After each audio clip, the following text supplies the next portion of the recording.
برون بريكر خرج عن السيطرة وبيتحدى سي ام بانك على لقب العالم، ومين وصل نهائي بطولة جون سينا. فيلا بينا نشوف اللي حصل في الماندي نايت رو. ما تنساش اللايك والشير والسبسكرايب، ويلا بينا نبدأ الفيديو.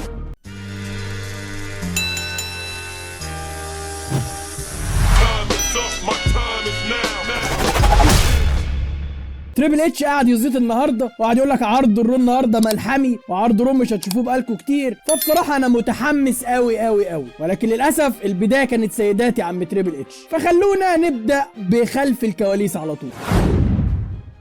ادم بيرس بعد ما اعلن برضو ان المين ايفنت النهارده سيدات، بيظهر له بول هيمن وبرون بريكر. وبول هيمن بيطلب من ادم بيرس ان هو عايز يتكلم معاه، ولكن ادم بيرس كان بيرفض وكان متضايق جدا بسبب الشخص المقنع اللي ظهر في سرفايفر سيريس. ولكن بول هيمن بيقول له انه ما يعرفش مين ده ومالوش علاقه بيه، واحنا محتاجين نتكلم في خصوص امر مهم بخصوص برون بريكر ولقب العالم بتاع السي ام بانك. فادم بيرس وافق ودخلوا الاثنين المكتب، وشكل هيتم تحديد مباراه جديده في المستقبل.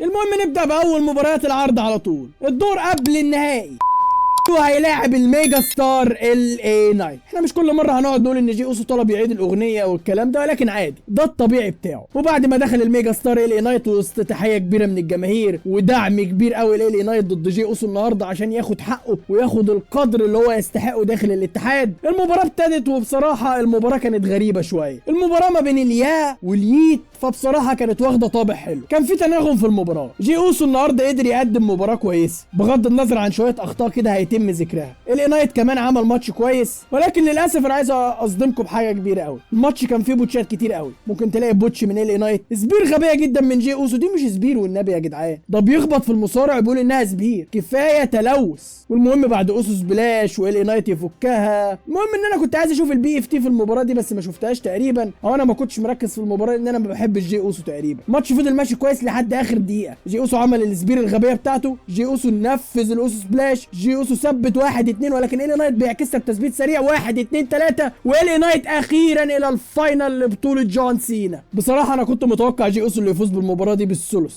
ولكن النهارده الجمهور بعد فوز LA نايت والتحيه الكبيره اللي واخدها والفرحه اللي احنا فيها بصراحه بسبب خساره جي اوسو طلع بيخسر يا جدعان. خسر في الوور جيمز وخسر النهارده، طلع بيخسر، طلع ضحك علينا، فهمنا ان هو ميسي المصارعه وما بيخسرش والكلام ده، وهيفوز ببطوله جون سينا دي كمان. بعد المباراه بقى الكاميرا جت على جي اوسو وهو قاعد حزين كده بينضف في حظه وعمال يبص للجماهير، وكأن الجماهير مثلا هتعطف عليه. الجماهير تبدا تقول له انت حاولت، انت تعبت، انت ليت، انت مش عارف ايه. انا سمعت الجمهور بيشتم جي اوسو.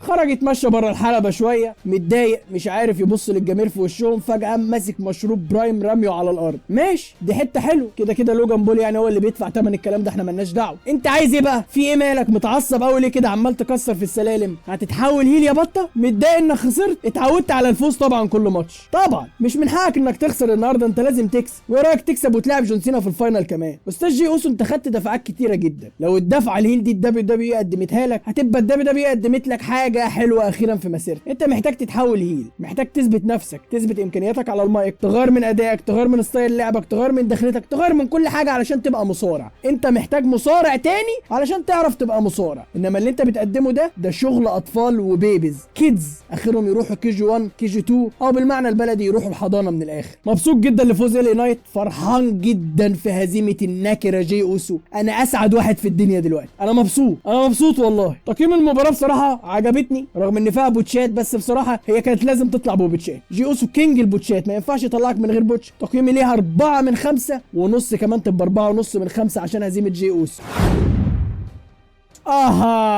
بيدخل الديرتي دومينيك ميستيريو، بطل القارات، بطل الميجا تشامبيون، صاحب النضاره الصفراء والشنب الكيوت اللي الموزس كلها بتموت فيه. يا بختك يا ابن المحظوظه. دومينيك ميستيريو مسك الميكروفون وبدا يقول جون سينا هو الافضل في التاريخ. صحيح، انا فزت على الافضل في التاريخ، يعني انا كده افضل مصارع في التاريخ، وافضل مصارع في عائله ميستيريو، وافضل لوتشادور في التاريخ. الاهلي خد دوري والزمالك كسب بطل الدوري، يا الزمالك بطل الدوري. عين عليك. سيادة المستشار ده اللي هو ازاي يعني؟ منك لله يا بخ الكلب، منك لله. خليت واحد ما عندوش اداء مع لقب القارات، مع الميجا تشامبيون، مع روكسان بريز، راكيل وليف مورجن. ده كفايه ليف مورجن دي. طب السيجمنت ده له عباره عن ايه؟ هل مثلا في تحدي، في حاجه؟ دومينيك قال انا ما كنتش اقدر اعمل كل ده برضه بدون فين بالور، جيدي ماكدونا وراكيل رودريجيز وروكسان بريز، وطبعا حبيبه قلبي ماي هارت ليف مورجن. والله مش ماي هارتك لوحدك يا حبيبي، يعني ماي هارت يخرب بيت اللغه، يخرب بيت اللغه بجد. ده مش برد، انا مش عنديش برد، انا خفيت من البرد الحمد لله. ده تلعثم مني. انا لما بجيب سيره ليف مورجن، هو انا كنت هقول كلام غلط ما ينفعش يتقال هنا وانا بسجل، بس ما علينا. كمل يا استاذ دومينيك ميستيريو. ليف مورجن دخلت، انا مش مركز خالص في العرض. بعد ما دخل البطل، بعد ما دخل صاحبة البطل ليف مورجن، وقالت انا رجعت بس علشان تعرفوا اللي ما كانش متوقع ان انا هرجع هو جون سينا. وبعدين دومينيك ميستيريو بدأ يقول لها جون سينا كان عارف الخطط بتاعت الجاجمنت دي كلها، لكن في حاجة ما كانش يعرف انها تبقى موجودة وهي ليف مورجن. انا رجعت اكتر حاجتين بحبهم، لقب القارات وليف مورجن. والله يا دومينيك انا كمان بشكرك، انت كمان رجعت اكتر حاجة انا بحبها، وهو لقب القارات من جون سينا. معلش يعني معلش. المهم ليف قالت سمعت وانا غايبه ان الجاجمنت داي ده بقى بينتهي، لكن ده مش هيحصل لان انا رجعت خلاص، والجاجمنت داي هيرجعوا ملوك عرض الرومن تاني، ولازم نستعد لان احنا النهارده في مانداي نايت جاجمنت داي. قال الجمله غريبه ملهاش اي لازمه خالص، بس ما علينا، انت تقول اللي انت عايزاه. وبعدين ليف مورجن بتقول له يا دومينيك عجبتك صح؟ ايه اللي عجبته دي؟ اوبا ضربته بالقلم وبعدين بتحضنه. ولا يا دومينيك انت طلعت من النوع يالا اللي بينضرب؟ يا نهار اسود، لا تكون بتتربط كمان. اللي انا بقوله ده هي عروض الروح على نتفليكس بقت عامله ليه كده؟ يا حسن السودا انا اما ولقبين وروكسان بريز وراكيل. يا ابن المحظوظه يا فوزي، يا ابن المحظوظه يا فوزي، ده زمنه هايص. مش عارف اقيم السيجمنت بايه لان انا مش فاهم ايه علاقته. هل هو ترحيب بعوده ليف مورجن؟ هل هنعرف خصم جديد لدومينيك ميستيريو؟ بس انا انبسطت بالسيجمنت قوي بصراحه، علشان خاطر صدمه فين بالور وهو بيشوف دومينيك ميستيريو للحاله اللي هو وصل لها، اللي هو انا يا ابن الجزمه في عزك ما وصلتش لكل ده، انت وصلت الليف ولقبين وانا بقيت تابع ليك. حزين عليك يا فين بالور قوي يعني، وفرحان فيك في نفس الوقت، لان بصراحه اللي انا شايفه ده انا فرحان فيك، انت السبب، انت اللي مستمر في الاتحاد النكره ده لحد دلوقتي. تقييمي للسيجمنت يلا 4 من 5 يلا، عشان خاطر ليف مورجن يعني. استاذ ادم بيرس اللي احنا ما وراناش غيره النهارده بيطلب من الحكام ان هم يحققوا في هويه الشخص المقنع اللي ظهر في سرفايفر سيريس، لانه متاكد بنسبه كبيره ان مش هو سيس رولينز. حط تحت دي الكلمه دي مليون خط بقى، متاكد ان هو مش سيس رولينز. احنا ظالمين سيس رولينز، وطلعت اشاعات وصور كتير بتقول ان سيس رولينز كان موجود في مدينه سان دييجو، ولكن اشاعات تانية وحسب دبليو انسايدر بتاكد ان الشخص ده هو اوستن سيري، واشاعات ثالثه ورابعه وخامسه و6 بتقولك ان الدبليو محضره مفاجاه كبيره ليه، واشاعات 7 و8 و9 و10، ودي من انا بقولك ان الدبليو محضره لك خازوق جديد. وبتبدأ مباراة لقب الورلد تاج تيم شامبيون ما بين النيو داي ضد ايج ستايلز ودراجون لي. الماتش اتحدد الاسبوع اللي فات، التقديمة تمت للابطال وللمنافسين على اللقب، والماتش بدأ والاداء بدأ بسيطرة حلوة ما بين الاثنين. جريسون وولر اتدخل في الماتش شوية حلوين، ايج ستايلز وادى اداء كويس هو وكوفي كينغستون، حاول يخليه يستسلم ولكن اكزيفير رودز منعه، ولكن في النهاية فريق ايج ستايلز ودراجون لي قدروا يفوزوا بالمباراة بعد اداء كويس بصراحة ودفاع كويس لهم على اللقب، ولقطه حلوه من ايج ستايلز ودراجون لي بصراحه. ماتش كويس. قسم التاج تيم في عرض الرو بدا يعلى واحده واحده، قسم التاج تيم في سماك داون بدا ينزل. تريبل اتش مش عارف يوازن، صعب تريبل اتش انه يعرف يوازن، بس والله بصراحه الماتش من حيث الاداء كويس خرافي عجبني، عشان كده انا بصراحه اقيمه ب4.5 من 5. وبيدخل الفيجن، الاوراكل بول هيمان، بيج برونسون ريد، المافريك لوجان بول، والامريكان باداس بروم بريكر. فيجن النهارده عندهم حوار حلو وجميل. بول هيمان قال قبل اي حاجه انا عايز ابعت تحيه لبروك ليزنر، الشخص اللي مش زي اي انسان، هو الوحش. وكمان عايز ابعت تحيه مخصوصه للمحارب درو ماكنتاير، اللي هو بول هيمان بيقول لنا كده بروك ليزنر مش داخل الفيجن ولا درو ماكنتاير، دول كانوا بيساعدونا مش اكتر وبيدوا لنا بعض الخدمات. طب درو ماكنتاير كان بيرد لك خدمه ايه؟ انت عقدت طول حياته يا اخي. بول هيمان بيقول ببارك لبرونسون ريد اللي عمل تسونامي لكل الخصوم في الور جيم، واللوجان بول اللي كان افضل يوتيوبر ودلوقتي بقى متواجد معانا في الفيجن. خد بالك يا ابو ليمان انت بتهينه بكلمه افضل يوتيوبر دي، في يوتيوبر يبقى مصارع؟ يعني انا ممكن في المستقبل ابقى مصارع ولاعب دومينيك ميستيريو على ليف على لقب القارات ممكن. وبعدين بول هيمن بيعلن ان برون بريكر هيلعب ضد سي ام بانك على لقب العالم بتاريخ 5 يناير في عرض الرو السنوي لصاحب الذكرى السنويه الاولى على نتفليكس في المين ايفنت.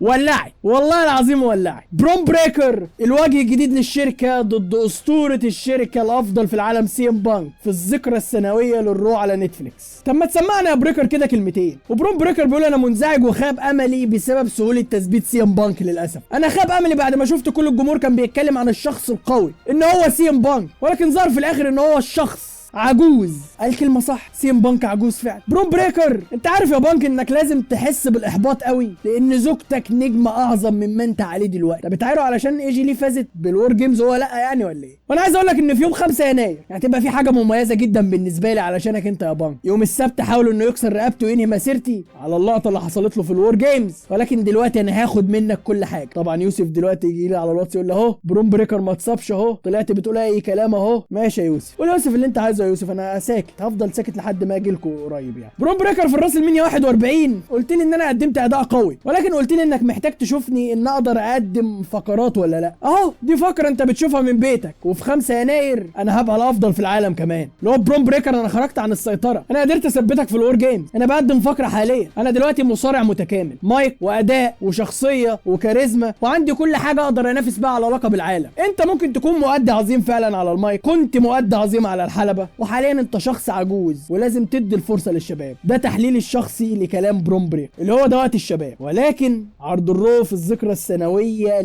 ليه ما نبنيش برون بريكر واحده واحده؟ ما احنا عندنا رويال رامبل لسه، اليمنيشن تشامبر، وفي الراس المنيا كان ممكن ياخد خطوه زي دي. انما برون بريكر دلوقتي ما اعتقدش انه ممكن يقدر يكسب سي ام بانك في عرض الرو يوم 5 يناير ده. احنا هنفضل في العداوه دي لحد عرض الرو يوم 5 يناير. اعتقد ان هم يقدموا عداوه حلوه من سيجمنت الى اخره، واعتقد ان الدبليو دبليو لو هي عايزه تحدد ماتش كويس تحدد ماتش بنوع هيلا سيل. طالما ذكرى سنويه وعايزه نعمل احتفال جامد بقى، بلاش ستيل كيج، احنا عايزين نشوف ماتش هيلا سيل. بقالي كتير قوي ما شفتش الماتشات دي. سيجمنت عظمه بصراحه، انا عجبني السيجمنت بتاع برون بريكر، عجبني الوصول اللي هو قدر يوصل له على الحلبه. قصه الشخص المقنع دي بقى عايزه فيديو لوحدها نتكلم عليها عشان ما نطولش في الفيديو ده، واعتقد ان هو هيبقى فيديو يوم الخميس الجاي. تقييمي للسيجمنت والفقره بيرفكت، ولكن هي تستاهل 4.5 من 5 لان انا لسه عايز اشوف اكتر لبرون بريكر.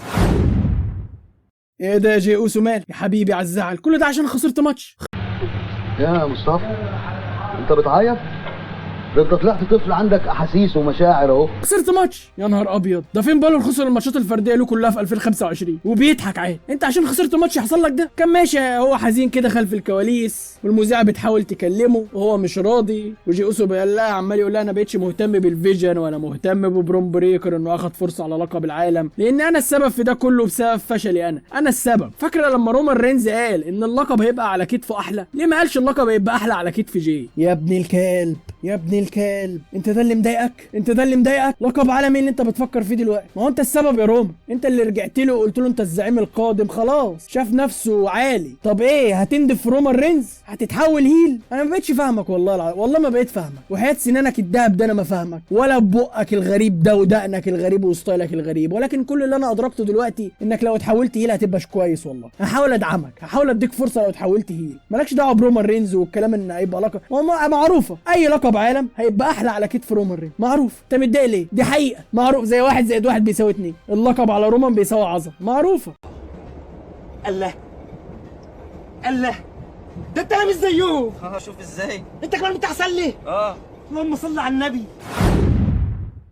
ويلا بقى نشوف مين اللي هيوصل النهائي ضد LA نايت، الرينج جنرال جونتر ولا زعيم MFT سولو. الماتش اللي انا متحمس له قوي لان انا شغوف جدا ان انا اشوف الماتش ده، سولو ضد جونتر، عايز اشوف هيطلع ازاي. الماتش بدأ كويس بصراحه، سيطره بدأ من سولو، الماتش فضل ماشي كويس، الاداء فيه صدمني بصراحه، سامون سبايك من سولو ساقوه لجونتر، جونتر كان بيحاول ينهي المباراه، والاداء كان حلو من سولو، وده الغريب انه قدر يتناغم مع جونتر بصراحه. سولو عمل اداء عالمي عالمي فعلا. السبلاش اللي هو عمله على جونتر، الخطه اللي هو كان بيعملها هو وطالا تونجا والتهجم على جونتر. وبعدين انا شفت لقطه غريبه قوي قوي قوي. طالا تونجا كان ماسك جونتر، وبعدين الحكم شافهم ووقفهم وحاول يطرد طالا تونجا، قام جونتر مدي واحده تحت الحزام لطالا تونجا، خد سولو لجوه. الحكم كان مشغول مع طالا تونجا وبيحاول يطرده برده رغم ان هو مضروب. قام جونتر قال طيب طالما الحكم مش شايف، واحده تحت الحزام لسولو وباور بومب قويه جدا وثبت وكسب. فرحان ان جونتر كسب وفرحان ان سولو قدم الاداء الجبار ده. شابول سولو بصراحه في تطور، اداؤه كويس بس ضد بعض المصارعين. يعني لو شفت اداؤه ضد سامي زين مثلا في عرض سماك داون اللي فات مش اللي هو، لكن ضد جونتر قدر يطلع الاداء ده. تحس ان سولو عايز واحد باور هاوس جنبه، مش عاوز واحد خفيف وهايت فلاير مش هيعرف يقدم معاه. فبصراحه دي فكره حلوه. الماتش كان حلو بصراحه. نهائي بقى مولع ومشطشط، وده اللي هنتكلم عليه في حلقه يوم الاثنين الجاي باذن الله، ما بين جونتر وال اي نايت. ال نايت طلع طبعا بعد انتهاء المباراه، وقف قصاده وقال له خلاص انا مستنيك يوم الجمعه في سماك داون، والماتش طلع يتلعب في عرض الرو. مش عارف ليه الفكره بصراحه، الدبليو دبليو غيرتها فجاه خلف الكواليس باين ولا ايه. المهم ان هو ده النهائي اللي احنا هنرضى بيه، سواء جونتر فاز ال نايت فاز احنا راضيين باي حد، ولكننا هنشوف ماتش قوي جدا وقد يكون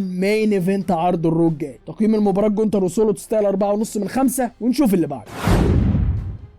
خلف الكواليس ادم بيرس الحكم جاله وقال له ان احنا مش قادرين نحدد هويه الشخص المقنع، وادم بيرس بيكون متضايق جدا لانه حاسس ان الشخص المقنع ده هيظهر مره تانية. واعتقد ان سي ام بانك هيكون عنده تحليل للكلام ده الاسبوع الجاي، وهنشوفه شاكك في مين. وبعدها بيظهر ايجي ستايلز ودراجون ليو بيطلبوا من ادم بيرس ان هم عايزين يدافعوا عن القابهم الاسبوع الجاي قدام ناس تستحق، وادم بيرس بيختار لهم الوور رايدر. ماتش كويس ان القاب التكتيم على الاقل بيتنافس عليها، يلا شدوا حيلكم يا رجاله. وبعدها بيظهر اللوتشادور ري ميستيريو وبيقولوا ان هو هيواجه فين بالور الاسبوع الجاي وانه ماتش صعب ومهم. وبعدين بيظهر استاذ لوجان بودان اللي بيقول انت يا ريت دلوقتي مركز انك تاخد لقب القارات، ولكن انا بقول لك انك عايز تاخد اللقب ده علشان تثبت انك افضل من ابنك اللي معاه كل حاجه دلوقتي وعايز تنهي على الجاجمنت داي، ولكن كلها مساله وقت، وللاسف انت مش هتحقق اي حاجه، وفي اقرب وقت كل ده هيتبخر لانك الافضل ليك انك تعتزل يا ريت. ري ميستيريو اتضايق، قام ضربه واحده بالقلم. لوجان بول اتعصب وقال له ان انا هجبرك على الاعتزال فعلا، بس بصراحه قلم حكومه اللي رزعه ليه. سؤال، تخيل ري ميستيريو يعتزل على ايد لوجان بول؟ انا اسف ما تتخيلش، انا اسف. بما ان المين ايفنت خلاص يعتبر كان سيدات وانتهى وانا ما بحللش الديفاز، فخلونا نتكلم عن عرض الرو النهارده بالتفاصيل.